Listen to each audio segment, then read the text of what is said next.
Alright, here's my Gretsch Setzer Hot Rod that I bought on eBay not too long ago. Is if you notice, and I've already worked on it a little bit, the tailpiece is just slightly askew from the guitar. And I've gone online and I've read several people that have had this problem with different Gretsches. The Bigsby, something's just not quite right, whether it's not centered or something. Luckily on this guitar, I've got the pinned bridge, which holds that in place, but on the floating bridge guitars, when this thing is not lined up, it tends to put the E string, the high E, really close to the edge of the fretboard. That seems to be the complaint for a lot of people. You can see that this is just not quite lined up, and it kind of bugs me. And what I did originally is I found out that it wasn't even centered correctly on the guitar, and I've since fixed that. But you can still see that it's just a little bit off skew. I'm going to show you real quick the fast way to check your centering with a little laser device that you probably have a friend that owns one if you don't have one yourself. Alright, so being in construction, I happen to have one of these. This one's actually pretty cheap. It comes from Home Depot, but they make different levels and whatnot with this little laser sight thing on there.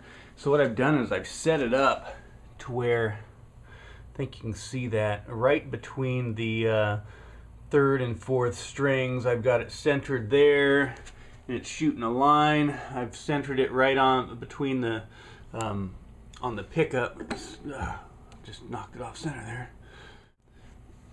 And the centering continues on down. So what I've done is I was able to get that centered. It was a little bit askew. So that part is done. I ended up, it was kind of risky pulling it off and filling the holes with epoxy and toothpicks. And luckily I moved it, when I moved it, it covered all the old holes. So that all is good.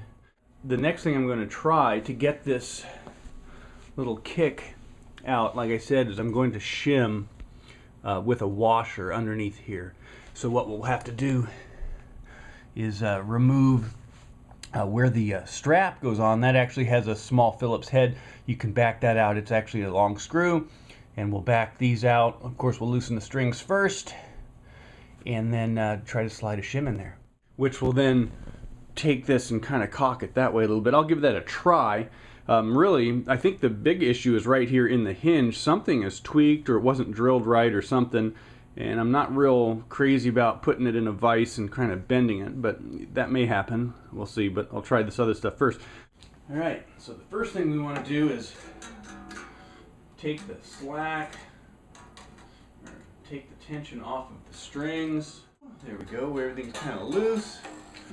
You can see that there's a little bit of play in these Bigsbys, and if they're not drilled or casted just right, the extra tension of the fatter strings are going to pull it that way to start with. And so the key is to get that thing to move back over. We're going to have to just get a shim under there. This one's a very small tip.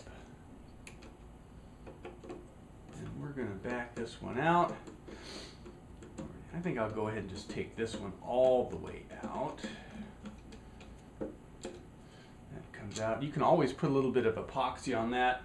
I've had one other Gretsch where that just, every time I try to loosen the strap thumb nut, the whole thing would come out. So I solved that by just putting a little epoxy on there.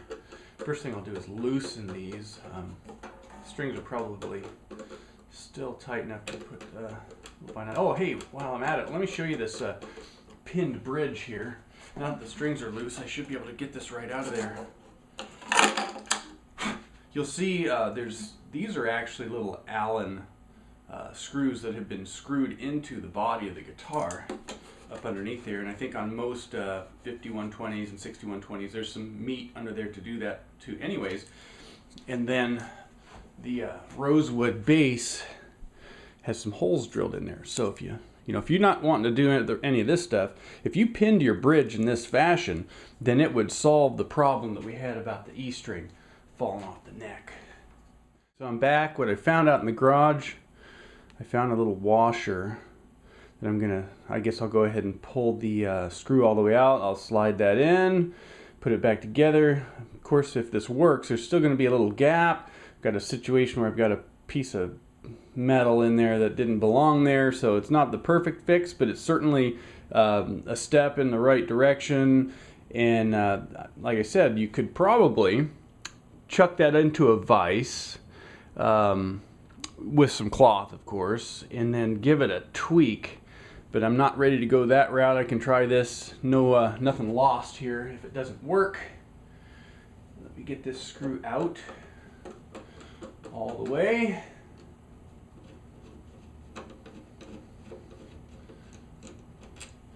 And I'll go ahead and pull that across. Let the tension on it just a little bit.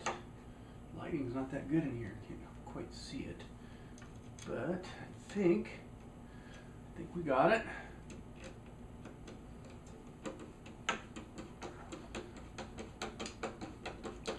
So before I tighten them all up, I want to. The tension of the strings is still kind of. Let me show you that real quick. What this is looking like so far. You know, I definitely want to close this gap first. So I'll tighten the bottom screw all the way.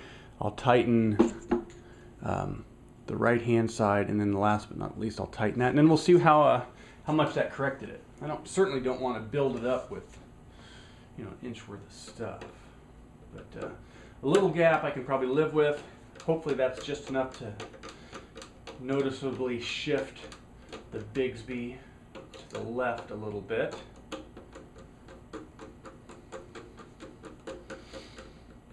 That one's tight.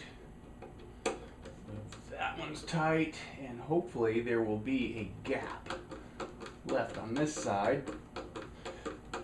Not the most beautiful thing. Let's take a look at that. All right, so on this side, it's pretty tight fit. On this side, just a little bit of a gap, which hopefully that will actually shift it over.